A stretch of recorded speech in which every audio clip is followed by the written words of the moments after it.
The Moreness Show with hosts Sil and Bina is about to bring depth and value into your life.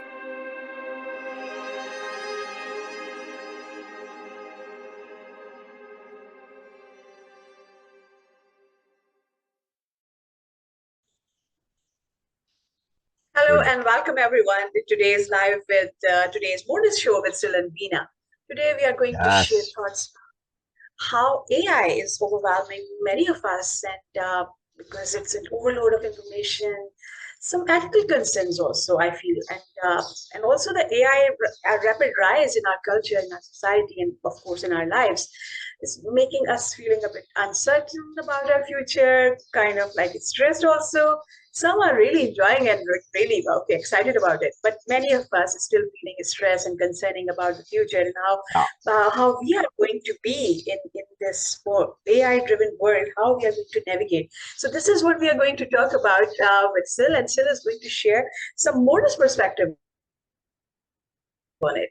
I'm going to just ask Sil questions about that, how we can actually navigate throughout this the boom or the rise of AI era right now. Because at certain point, I feel that, okay, we all are going to be accustomed with it. And of course, we will learn to do that. It's just a starting period overwhelmed us, and the newness also overwhelming us. So welcome to the show, Sil, of course. And please share what's your thought, what's your Moreness-Culture thoughts and perspective about the AI, the overwhelming AI rise. Well, welcome to you also. Tell me a bit more, Bina. From what I understand in social media, there's a bit of consternation about AI. Personally, I have no issue with it. I use it daily. So I'm not seeing those. I'm not really connected to those posts, that attitude, that mindset that is struggling with it. And why? What's the bother? What's the problem? What's the issue? Okay, I personally, what I have been observing, a lot of concerns about, like, okay, yes, uncertainty, skill gap, yes, social isolation, because people are feeling that, okay, oh yes, and the job security is a big huge threat, and dependence. Also that, okay, again, uncertainty of future. Some people feel that it's also creating an ethical concern for them. And this is also very, very interesting for me because again, coming back to the innate goodness, people are hoping that privacy concern, big, huge deal about it. And things like that, and issues like that. Now I think that, okay, you can address a bit about this. Interesting. So on ethics and privacy, well, ethics especially, ethics cannot be determined by anything else. Ethics only you can decide. Ethics is an internal consideration. See, that's why I was asking you about the Moreness-Culture concept, because we have this so French that, okay, this is something, I'm creating, or this is something, okay, I just copy paste it, and people feel that ethical concern, and it is creating, you can subconsciously a guilt. Right, so the ethics come into it in terms of, like, for instance, creative writing. If I say, Tippet, I call ChatGPT Tippet, yeah. And I asked it if it's okay if I could call it Tippet, and said, yes, no problem, you can call me Tippet. So I'm very friendly with ChatGPT. That is something, before I go a little bit more on the ethical use here. By the way, if you are using AI regularly, you need to train it. This is very important. You need to train the AI. And when I was at the Author Nation conference, one of the speakers gave this whole speech on, it was one of the keynote speeches, talks, seminars, on how to create a clone of yourself. Right? So he has things that he does on a regular basis, right? Okay, sorry to interrupt you, but just a minute, because yes, because this is something we will go after that. First, to deal with the rapid change and the job security. Right. So just rapid change and job security. Just look in history. This is not a new thing. It's happened time and time and time again. Right? I mean, you can go back to the Luddites. Yeah, look it up. Luddites, Luddites, and what they were up to. Jethro Tull, right? I mean, we know Jethro Tull as, well, some of us know Jethro Tull from the 60s as a, rock musician. But the original Jethro Tull, or at least in the 1850s, these were people who were against things like the plow. And let's see, what was the other thing? Something to do with making fabric, I believe, and planting things that planted quickly, right? In other words, machinery that made things easier and quicker, which cost people their jobs. But here's just the point that people don't understand. Whenever you have an improvement of some kind, it's an efficiency. Yeah, like that machine, a very simple machine, right? Very basic machine. You put all the seeds in it, you drag it along, and tip, tip, tip, it pushes the seeds into the ground. Very simple, right? Rather than doing it by hand, one by one. Okay? Yes. More efficient. Efficiency equals wealth. Very important to understand. Very important to understand. This is how we create wealth. The more efficient, the greater the wealth. So anytime something new like that comes in, it increases the wealth in the overall. And what happens when there is more wealth? More wealth, people have more money to spend. If there's more money to spend, there's more products and goods and services needed. Yeah. So whatever job you lose, you are going to be the other jobs are going to open up. New opportunities are going to come because the wealth is going to seek a place to spend, right? If we look at the variety of jobs today, yes, I mean, it's insane the number of jobs that exist now that never ever existed. Yes, take anything you do, any job that you do on the internet, or that is because of the internet. I don't know, you do SEO or whatever, right? Some like this, any job like that. Those jobs never existed. They knew their recent jobs. People who were against new things could have said, oh, computers, we shouldn't have computers. Oh, the internet, oh my goodness. And there were people against the internet when it came, you remember? Yes, it makes you, yeah. Right. I mean, there were people against, so same thing with AI.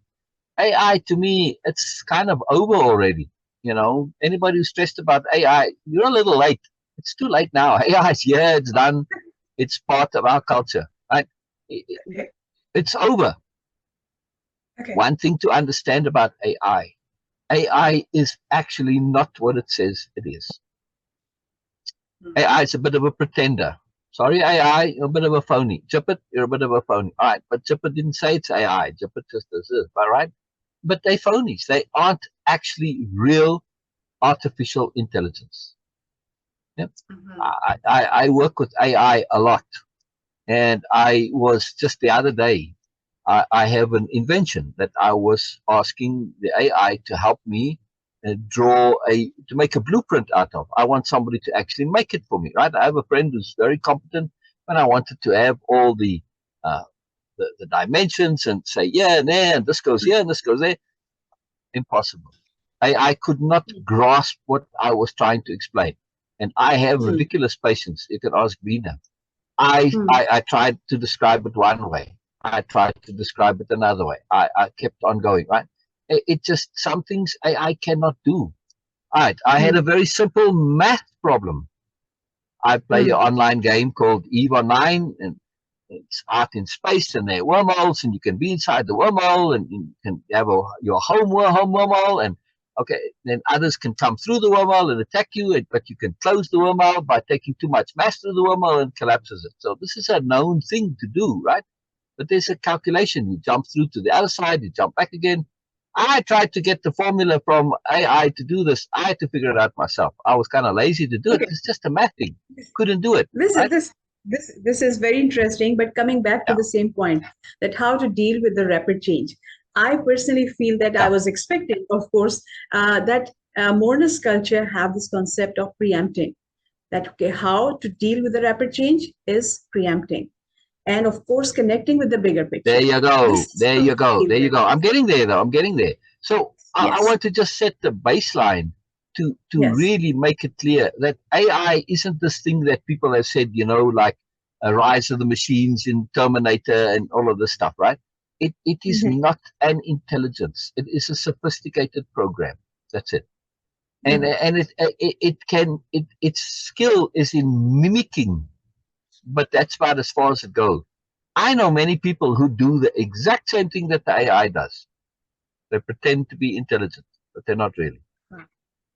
Right? Oh, wow. Oh, I see there's plenty. Oh, just watch your politicians. Actually ask them the details, and then they fall apart. They can talk a good game, but it comes to the details of then they don't know anything, right? So this is very powerful. So AI is good at some things. Yes, I mean it's pretty good at editing, for instance. But the creative writing, when you read the stories that AI writes, it's very obvious that they're written by AI, and they're pretty lame. And also, AI it feeds on what already is. It's not truly creative. So your story is basically going to be a rehash of what's out there. Very cliched, very stereotypical, very boring, right? It's not very original. But beside that, the point I really want to make is that if you're afraid of change, like you said, Bina, embrace it. Instead of fighting the thing and being reluctant, get on board, because your fear is based out of, for the most part, ignorance. So the way to deal with fear is simply to be informed. If you use AI, like I say, I use AI for mundane tasks, right? To me, the idea of using AI for creative writing is just horrible. Yeah, I mean, not only is it not very effective, but that takes my joy away. I would never dream of doing that, right? That's just lame. Yeah, and it's you don't get a good product, and if you're going to pass off this good product as your own, well, that's just dishonest. There are people who are selling AI books written by AI. Give your AI a name, the AI personality that you've trained and you've created, and if you want to, call it AI, right? Salai or something, and just be upfront about it. And add a little bit here, say, okay, this is a combination between me and the AI. Or you can say the AI, hey, I trained the AI to do it and write this good. Okay, if you enjoy it, so what? People don't care. They don't care. They want to write. If the book is worth reading, they'll read it. They don't care where it's coming from. So be open about it. The issue where the ethics come in is where you're trying to pretend. So people don't just do this with AI. They have ghostwriters. Yeah, and now, oh, this is my book. No, it's not your book. Yeah, it's based on your stuff and that, but somebody else wrote it for you. Just be upfront about it. People don't mind, and sometimes authors will put it there. Just be upfront. Okay, yes, that's the key. This is a very big point that, okay, yes, we have been using, and people have been using other people for like ghostwriters. Also, just a simple calculator. Our parents said, exactly. We were using. I was thinking of calculators when you first brought up this topic of AI. Yes. Yeah. Yes. Okay. AI is a verbal calculator. Yes, that was ethical. So this is going to be ethical also. So for instance, I feel that, okay, exactly. We are assuming. I personally feel that the ethical concern is coming back that because we are trying to be more than who we really are. This is the assumptions we have, and then we want to be like, okay, grandeur here. We want to be a hero here, and that's why we feel that, oh, if something is helping us, it means that, okay, we are not really doing this. So this is just about deception. Right? I mean, if you were on a radio show and somebody's asking you complicated math questions, you're figuring it out on your calculator and pretending that you could do it in your head, that's just lying. It's just deception, right? That's just deceit. It's not ethical. If you're going to use AI, depending on what you're using it for, if you're going to say pretend it's you, okay. But like Grammarly, when I'm typing text on Messenger or wherever, Grammarly, I use Grammarly to fix it. Do I need to say to people, you know what, this typing has been edited by AI? I don't need to say that because I can do it for myself. The AI just helps me do it. Yeah, that's all. Just a little quicker. I'm not pretending to have grammar that I don't have. Okay, this is very helpful for the ethical concern. Okay, yes, we will continue after a short commercial break, and still will share actually a lot more in this perspective about these things. And I'm really going to keep asking him questions. Please stay tuned, Good. and we'll see you after a short commercial break. Mike Zorek, a three-time California state champion in Greco-Roman wrestling at 114 pounds. Mike, blind since birth, was born in Hartford, Connecticut. He was a six-time national placer, including 2 seconds, 2/3, and 2/4. He also won the Veterans Folk-Style Wrestling twice at 152 pounds. In all these tournaments, he was the only blind competitor.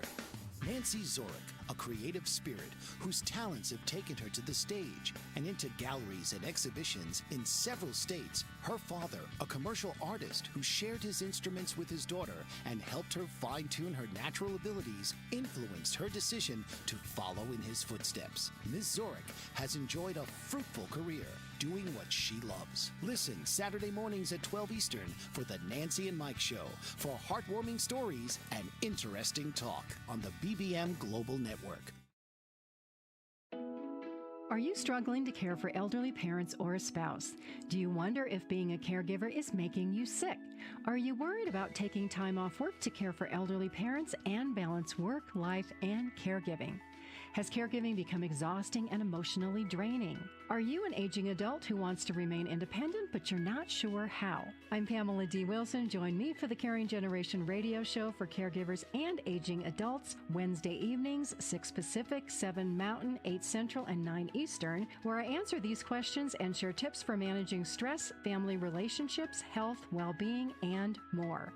Podcasts and transcripts of The Caring Generation are on my website, PamelaDWilson.com, plus my caregiving library, online caregiver support programs, and programs for corporations interested in supporting working caregivers.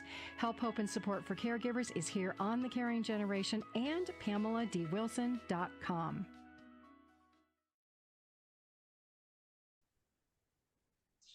Hello and welcome back to the Moreness Show with Sil and Veena. And before the break, we were discussing about AI and the overwhelmness of it, and especially about the rapid change, how people are feeling concerned about this is too quick, it is too fast, it is just taking over everything. This is the idea mostly many of us we have. So please continue with this, what you were sharing. Learn. Whenever there's rapid change, if you are on the forefront of that, then it doesn't go as rapidly. In other words, pay attention to AI. Use AI every day. Read up articles. Follow podcasts that talk about AI, right?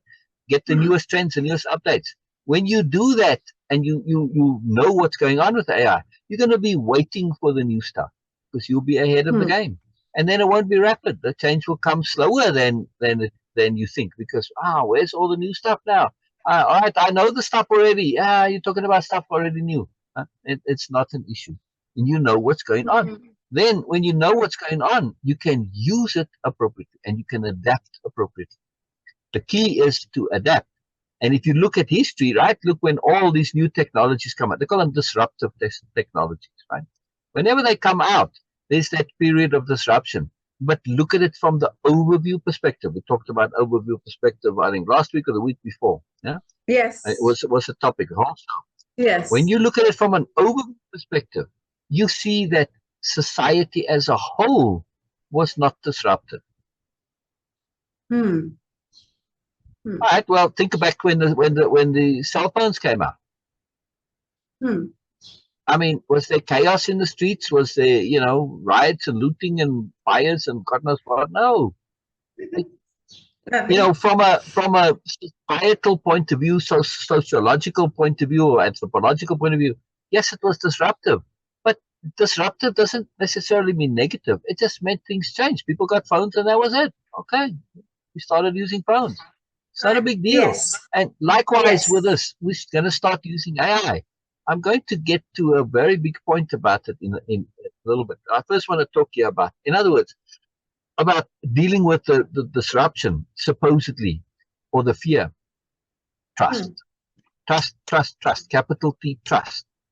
Be impeccable, in other words. If once you're impeccable, then you reduce the chances of the unforeseen happening because you're doing your due diligence. You're being thorough. You're being disciplined. You're being scrupulous. You're being comprehensive.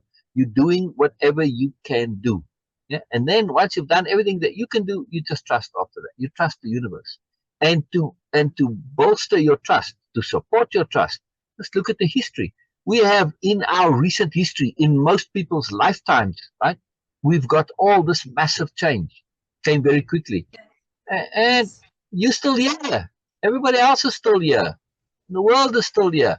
So big deal, right? AI is the same as the cell phone, the same as the internet, the same as the computer. All of these things are relatively recent, right? So just look back at recent history, and like when you look at it that way, you say, yeah, so what? We survived all of the stuff.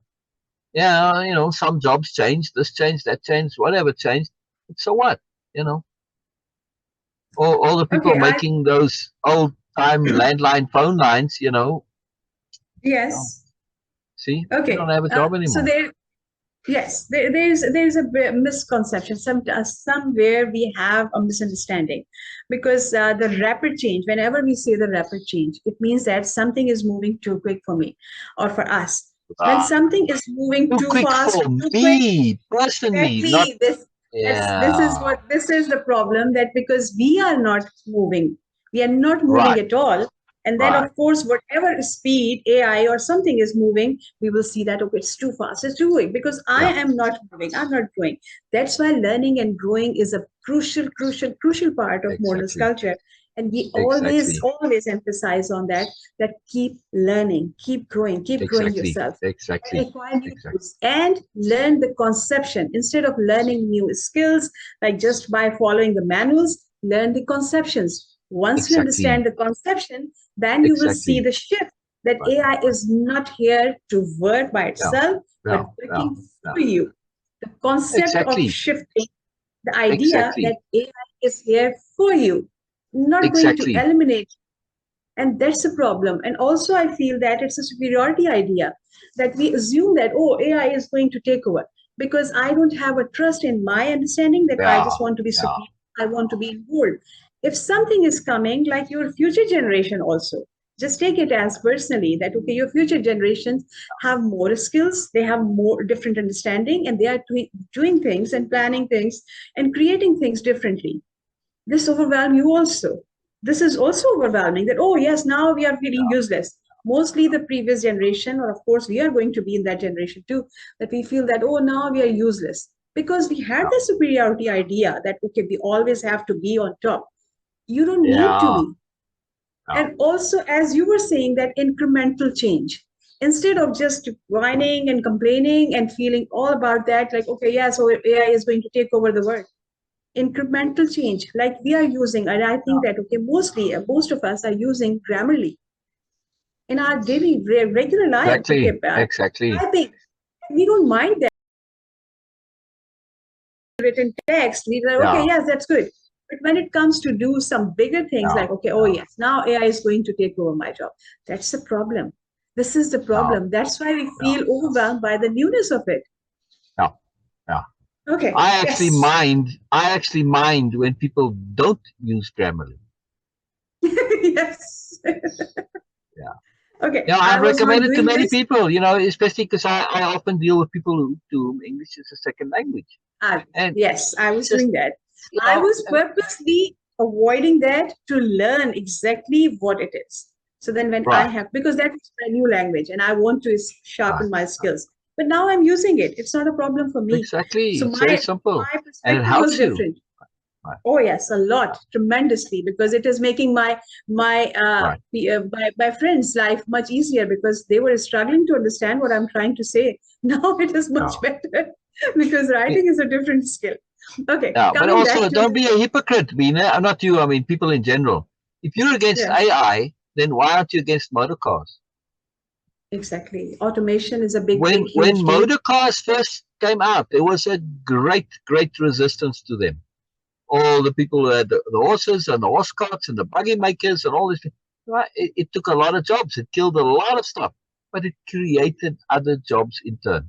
Right? I mean, it created some. Look at the assembly line. Right? Came from that modern manufacturing. It's again. I understand that any improvement in efficiency adds to the wealth of the world, which means there's more money for everybody, more spending, more jobs. Efficiency is wealth. Efficiency means more jobs. You make a very powerful point, Veena. I just want to emphasize one point here. No, please. In a utopian fiction series I've written. Utopian, you always hear dystopian, but unfortunately, there's very few utopian books. I don't know why. It's my brain is more focused on utopian than dystopian, but anyway. And in this, robots do a lot because it's set in the future to a certain extent, but a future not too far from where us. So it's very realistic future from where we are at now. It's simply if we have the will to implement things, we could do that and be in that future. And let's say robots, AI and robots, and instead of thinking of the robots doing the job instead of you, think of the robots working for you.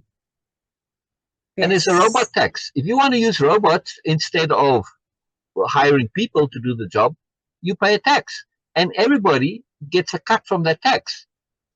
And if this really goes crazy, well, nobody needs to work anymore because the robots are doing all the work. Yes. Very simple idea, revolutionary. It just takes one smart politician to say, "Oh, let's get the robots working for you. We're going to tax the robots and give that money to you." People are going to love this idea. Now everybody's on board with robots. This is fantastic, right?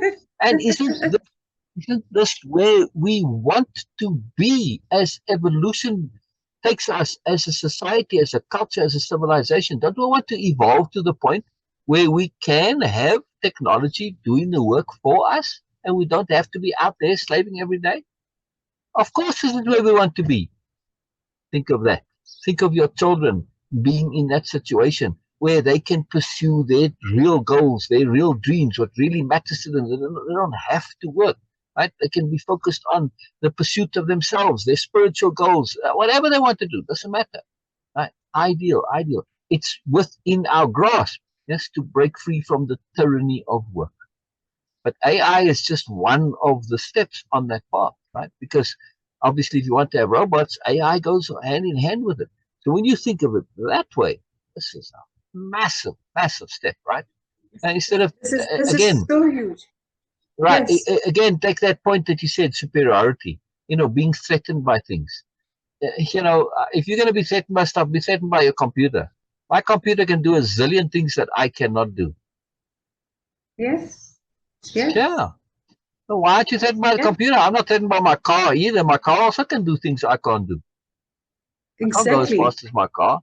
See, this is the perspective shifting we need. To be threatened by the stuff. Yeah. This is the perspective shifting we need. Yes. Right. In other words, work on your own insecurity issues and don't have to be so important. If you don't have to be important, well, then you free up a lot of energy that goes elsewhere. It's all that I have to. It's just a mindset that's a belief that you get sucked into, and it sucks all your energy, drains you, makes you do all sorts of silly things, makes you fearful, makes you insecure, all the stuff. Artificial. Yes. It's artificial. Yes. That's the real artificial intelligence, Veena. Yes. These ridiculous beliefs of superiority paradigm. That's artificial intelligence. I must be important. I must be superior. I must have status. I must push people down to look better. I must never look bad. Blah, blah, blah. Must. Oh my God, it's horrible. It's artificial. It's all artificial. It's just people who have big egos and who are so insecure, then they have to make rules to get others to justify their own foolishness. And they sell this to other people and get them to go along with it, cover up their own foolishness. It's preposterous. Very artificial. This, yes, absolutely. In my family, there was, of course, because I'm living in a eastern side of the world, so we have a different setup, family setup. Large families living together, and of course, like uncles and aunties, and so big, huge families living together. Of course, you have to do things on a bigger scale. Like the kitchen is a big deal and all that.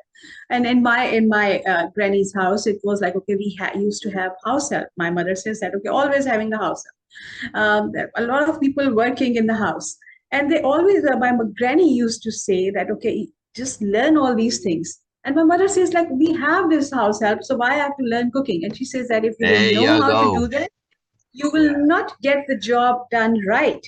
So to get the job right, please learn the skill first. And that was the whole brought up thinking. So if you want to get things done right, learn this, learn the skills. The bigger problem I personally feel that people are feeling overwhelmed and distressed about is that over-reliance on AI.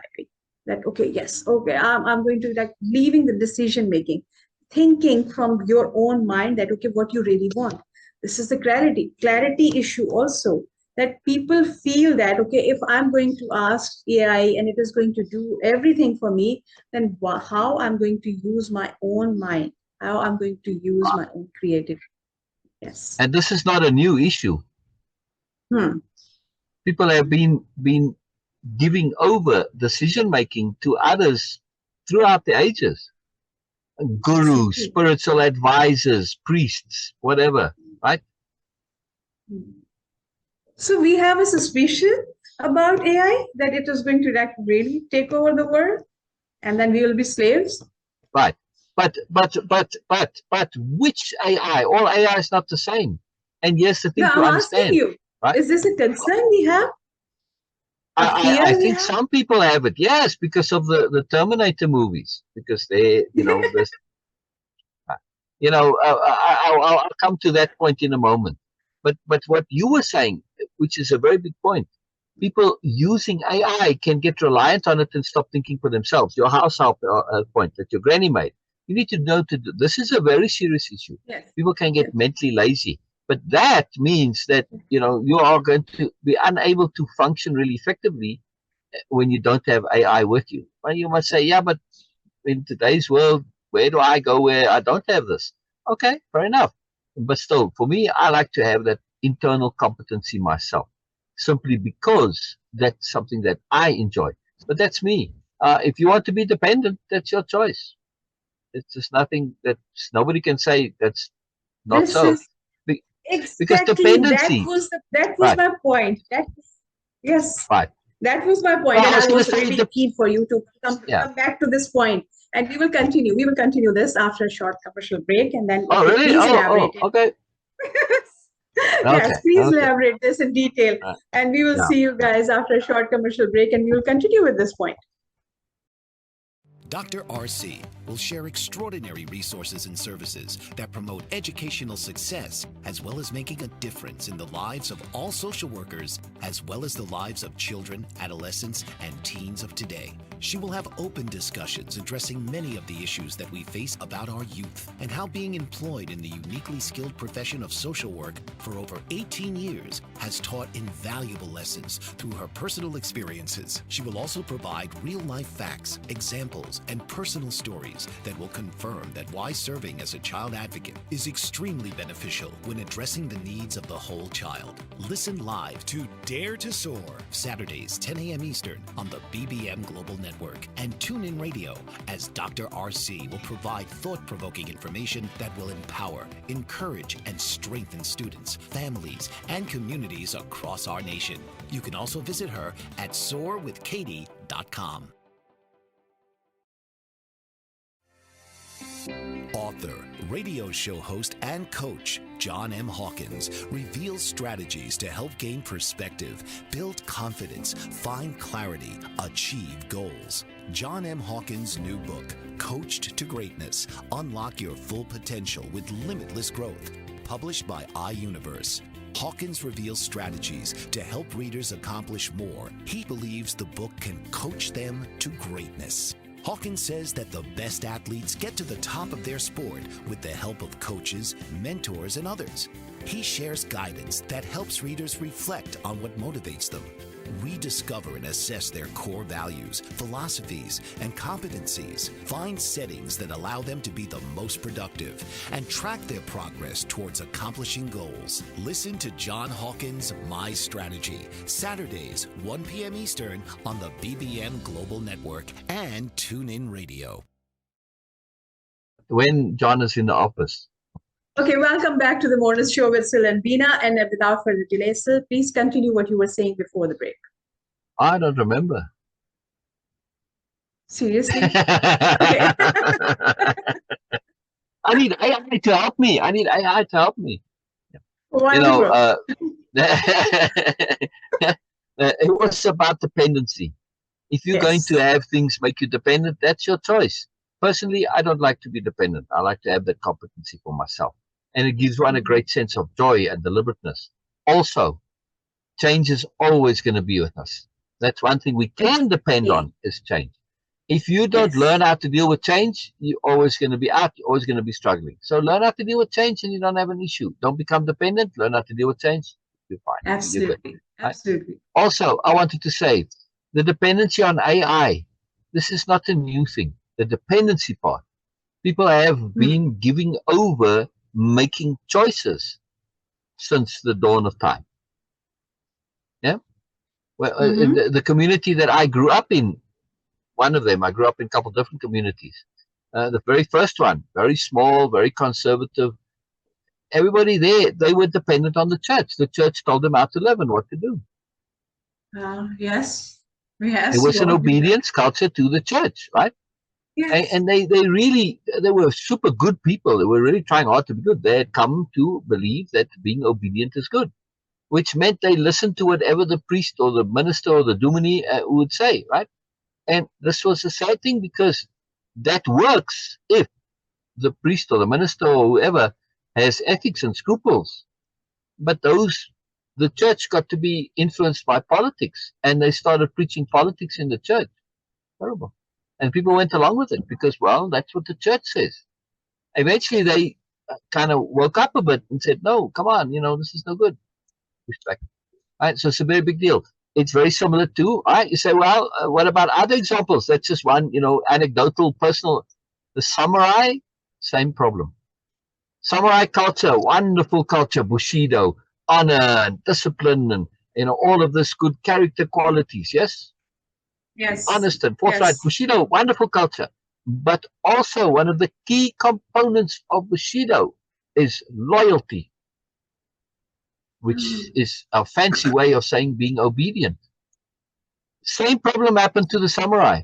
They were fantastic individuals, but then they were essentially, they worked for people, right? They were warriors in the service of the daimyos, the feudal lords, who were very corrupt and got them to do all sorts of horrible things. It killed the samurai culture, right? This is not a new thing, right? It's happened many, many instances where you've got, and where people give over their decision making to something else. People don't want to take responsibility. So we are used to it, so we don't need to worry about, actually, because this is how we are so tuned with. Well, we do need to worry about it because we don't want to be like that. We don't want to fall into that trap of giving over our decision making to others. That's just a lazy way, but it gets you into trouble, right? And at some point, yes, the sad part of it is, like the samurai, they were trying to be honorable, and their honor got them to do dishonorable things. It's really terrible. Okay, connecting back into the AI thing. Right. The other problem. Yes. Sorry, I just wanted to say that's what I'm saying about the AI. It's not a new phenomenon that people are afraid that AI is going to take over their lives. People have been giving over their lives to others all throughout history. If you're going to make that same mistake again, well, you're going to have the same problems as people had before. So just be aware. Yes. It doesn't help you in the long term to give over your decision making. That's my point. Okay. And the other problem, people are mostly feeling that overload of information. That's very simple to deal with. Learn to think conceptually. Right? That's what conceptuality is all about. Abstract thinking. It is to take the information and you put it into a category. That category gets a title. Now it's an abstract understanding of that information. Right? We do this with simple things. Take a chair. I personally feel that there is nothing exists actually like overload of information. I would feel that. Correct. There is no, because we aren't overloaded by chairs. I had a friend who had an interior decor book of chairs. And it was this massive, it was a very big book. And it had every kind of chair you could possibly imagine in it. Huge thick book, right? Yes. But one word describes it's all chairs, right? But they are that's it. And when you look at the book, you say, wow, really? Like, who would sit on this thing? But you understand it's a chair because you understand abstract what chair means. Language is abstracting. All you've got to do is just take all the information and just put it into a category, and that's it. If you don't know what the category is, put it in yet to be understood category. Okay, I don't know what it is yet. Unknown, moreness, whatever. See, make categories, put it in there, and then life is easy. Then you've only got a few categories to deal with, and life is easy. I personally feel that there is nothing exists like an overload of information. People are so overwhelmed by that because they are not making deliberate choices. If you are really scrupulous about your decision making, what you want to see, what you want to actually really having input from your news feed, from your algorithm, be aware what you are actually paying attention. If you want to pay attention to the randomness and then expect something coming very deliberate, very refined, as a result, it is not going to happen. Pay attention to where you are investing your time and energy. And then it is not going to be my algorithm, my YouTube, yes, my Facebook algorithm, my YouTube, my Instagram algorithm is super customized for me because I am not giving even a single second for anything which is not related to me. Be very scrupulous about what you really want in life. That's it. Exactly. Then there is a load of information. Exactly. If you are overloaded by information, use AI to help you reduce it. Exactly. Exactly. I've got all this. Can you categorize it for me? Can you sort it for me? So this is stuff that AI does very well. Yeah. Same with your computer. You've got your accounting information. If it's all random, that's what accounting software does. It sorts your information. You don't have information overload. AI does the same thing. It's just sophisticatedly doing that.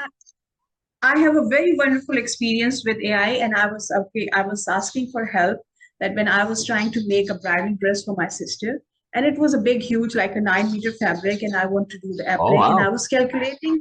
Yes, hang on. Did you guys hear that? Bina was making a bridal dress for her sister. Bina was making this. It's fantastic. Brilliant. Yes, and I was asking for calculation that. Yes, how much this type of fabric I will need for this applique, and I just give them that. Okay, this is the diameter I have, and this is the whole length of the fabric. AI gave me the whole formula for that. Okay, this is how you are going to multiply. This is how you are going to divide. This is how you are going to get this. How it come to that point? Not just okay, Bina, just buy this thing. No. It was sharing me all the detail that, okay, why you were struggling. So it was actually giving me all the detail, the real formula for actually calculating that. And then I said, okay, yes, this is, and I corrected that. Okay, no, I want this also. And I said, okay, now I understand. So it was actually like chatting with your friend. People feel that, okay, we are going to be isolated. Actually, no. Again, it's not true for me. No, not at all. There is anything exists like, okay, you are going to be isolated. We are isolated right now. Exactly. We are isolated have news. Right now. I have breaking news. A big explosion. That's why we have this picture behind us, right? I want to share this. Big revelation. For everybody who is worried, concerned, bothered by AI, I got news for you. You already have AI inside you. Wow. Okay. What do you mean? What do you mean? All right. If we look at the things that we do, yes, that we've come to believe, yeah, basically like you must do this, you should do that, you're supposed to do this. Put all of that together, right? And put it together and actually detail it. You're going to see that all of those things that they come up inside you, you just behave according to it. It's like this is in the background running, like on your computer, like your operating system, right? It runs in the background, keeping you going. That's the same inside of us. But that's kind of an artificial intelligence. And it thinks the same way. It's not creative. It follows rules. Whenever you're asking AI stuff, it goes and searches it on the internet, and it takes whatever the existing current belief system is, or the current way of doing things, or the current fashion, or whatever, right? It takes that into account. It's not creative. It's not new. It takes the aggregation of behavior and says, yeah, we have that exact same mechanism inside our brains. If everybody does it, it must be okay. Conformity. So AI it's conformist in its very nature because it cannot be creative. It doesn't have that ability. Yeah. So see, this is what I was looking for. Yes. This is the Moreness. This is the Moreness. Now. Here comes the real major Moreness point. This is something I've been working on for a very long time, long before AI. We need to understand how our internal operating system works. Then we have little sub-programs even, right? I call them aspects, which are essentially personalities that started like when we were a little 2-year-old and we were stubborn. Right? I actually have a photo of me like that, by the way. I don't know. I was at a birthday party dressed like a Chinese emperor. Right? But stubbornness. Can you hold this stubbornness right here? That because we are going to get yes, please. No. Yes. I won't. Okay, I won't. We'll have a short commercial break and we will continue after this. Yeah. This is very interesting. Yes. Okay. We will come back after the break. Are you struggling to care for elderly parents or a spouse? Do you wonder if being a caregiver is making you sick? Are you worried about taking time off work to care for elderly parents and balance work, life, and caregiving? Has caregiving become exhausting and emotionally draining? Are you an aging adult who wants to remain independent, but you're not sure how? I'm Pamela D. Wilson. Join me for the Caring Generation radio show for caregivers and aging adults, Wednesday evenings, 6 Pacific, 7 Mountain, 8 Central, and 9 Eastern, where I answer these questions and share tips for managing stress, family relationships, health, well-being, and more. Podcasts and transcripts of The Caring Generation are on my website, PamelaDWilson.com, plus my caregiving library, online caregiver support programs, and programs for corporations interested in supporting working caregivers. Help, hope, and support for caregivers is here on The Caring Generation and PamelaDWilson.com. Mike Zorek, a 3-time California state champion in Greco-Roman wrestling at 114 pounds. Mike, blind since birth, was born in Hartford, Connecticut. He was a 6-time national placer, including 2 seconds, 2 thirds, and 2 fourths. He also won the Veterans Folk-Style Wrestling twice at 152 pounds. In all these tournaments, he was the only blind competitor. Nancy Zorek, a creative spirit whose talents have taken her to the stage and into galleries and exhibitions in several states. Her father, a commercial artist who shared his instruments with his daughter and helped her fine-tune her natural abilities, influenced her decision to follow in his footsteps. Ms. Zorek has enjoyed a fruitful career doing what she loves. Listen Saturday mornings at 12 Eastern for the Nancy and Mike Show for heartwarming stories and interesting talk on the BBM Global Network. Hello and welcome back to the Moreness Show with Sil and Veena. And Sil, please continue with your grumpy face. No, I can't. But you know, I really have that picture doing that. I don't know. Anyway. They're trying to probably get me to eat something that I didn't want to eat, and no. Yeah. Anyway, okay, so my point I was making is, at that age, we get caught up in stubbornness, and it works for us, right? And we get away with it, and it's very successful. So we develop a little stubborn personality, you know, Mr. Stubborn, right? And that's who we are for a while. But then you grow up a little bit, and your stubbornness gets less and less tolerated, and you know eventually it doesn't work anymore, and it becomes a negative. And you say, well, you know, this stubborn personality doesn't work anymore. I better try a new personality. Okay, then I try sarcasm, or I try guilty, or I try being too eager, or whatever, right? We try these different personalities, yeah? Prideful, for instance, yeah? But lots of different personalities. And then they stop working. But some of them, because they were successful, they like stay on your computer, right? Like if your computer says, oh, you know what? When you need this program, then okay, we'll bring it up, right? Likewise, internally, I call them the internal bureaucrats. They're in charge of stuff like this. They don't throw anything away. So when you need that stubborn personality, which sometimes in life you do, right? It brings it back up again, and now you're quite capable of being stubborn because you have experience with this. These are artificial personalities. They're not the real you. Okay? In other words, they're AI. But there's the little mini ones like Mr. Stubborn, Mrs. Pride, whatever, Mrs. Fearful, Mrs. Worry, Mr. Worry, whatever, right? There's some specialized ones, and then there's sort of the overall operating system. Internal bureaucrats. That's what I call it, right? The internal bureaucrats. Their mandate is to keep you alive. And as such, they cannot make even one mistake. No mistakes allowed, right? Which means they have to be very conservative, right? And their logic is a bit flawed, though, right? They'll say, okay, well, if everybody does it, must be okay. If everybody's going out on the ice and ice skating, well, ice is strong enough to support us, and it's safe. And that's generally true. But when this gets applied to, well, everybody's stealing, it must be okay.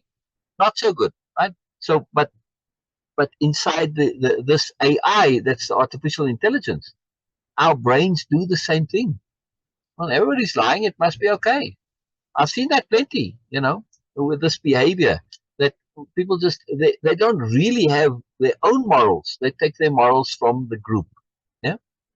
And you see this in criminal organizations, in cults, and all of this. So we have to be careful. On the one hand, this AI is sensible. Is it telling you, well, everybody's eating the berries, it must be okay. Everybody's eating the mushrooms, must be okay.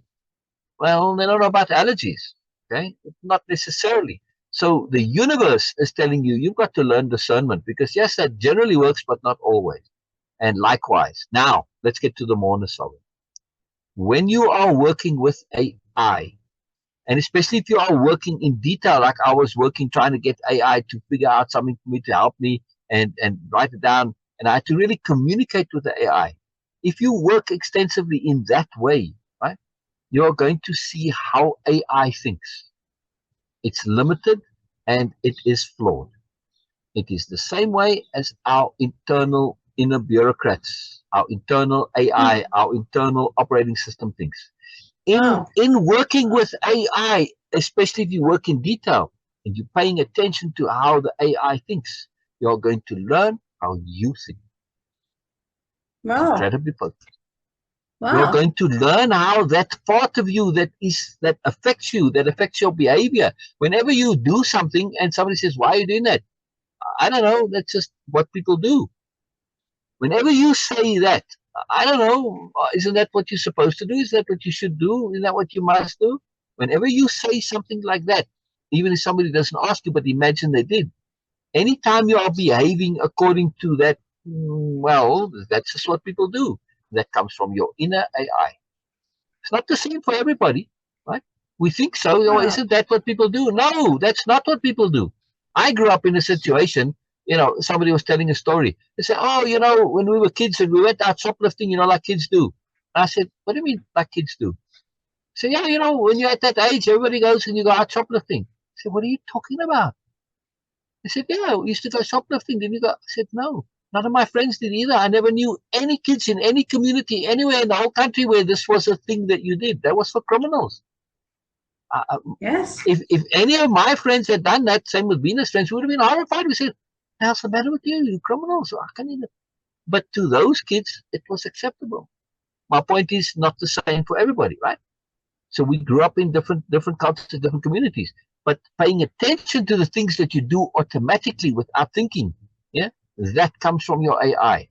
And the more you work with AI and pay attention to AI, you are going to understand how that part of you, because it's not all of you, it's a part only, and that part of you works. It's a part that's running, it's just on a loop, right? And it just keeps going. It's a part of you that is not your deliberate part. And the more you understand that, the more you're going to, I just want to finish my point here, the more you're going to be able to live deliberate. That's the key, right? Same with AI. Sir, please, I'm asking you, please write a book about it. This is so wonderful.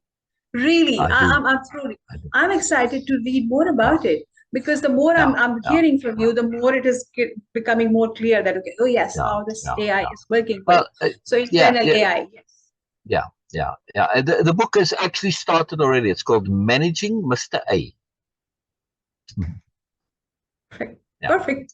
I mean, Mr. A is, is a side of me that is very pedantic, very rule-orientated, very stiff, and likes things to be neat and all that. If I don't manage Mr. A, it can easily turn into OCD, right? If you let it run its own course. And it's the same part. It's managing the aspects. It's managing the internal bureaucrats. It's managing your inner AI, because those inner bureaucrats, artificial. Yes. Okay. So please just conclude in just 2 liners that, what you're saying about what we really need to deal with the overwhelm of AI in this world. First, as you mentioned, perspective shifting. Yes, perspective shifting, attention, deliberateness, and a bit of effort. Also understand that to deal with it, make it your ally, not your enemy. Perfect. Thank you so much. Thank you so much, Sil. Thank you so much. And of course, I feel that it is not finished yet. It is not finished yet. I would love to continue. You can, if you want to join us, we do live on our Facebook regularly, so we can kind of talk about this thing. Thank you so much, everyone. Thank you so much, Kristen, because he's helping us to get all these things right. And thank you so much, Sil, for sharing. Just today, we were seeing Carlos's AI in action in what we're doing in our daily lives, right? Yes. Weren't we? Yeah. Yes. Thank you so much, everyone, for joining us. Bye-bye. We'll see you guys, of course, next week, same time. Bye. This has been The Moreness Show with Sil and Bina. Tune in each week as they focus on bringing joy and peace of being to us all. Thursdays, 9 p.m. Eastern on the Bold, Brave TV network. Powered by B2 Studios.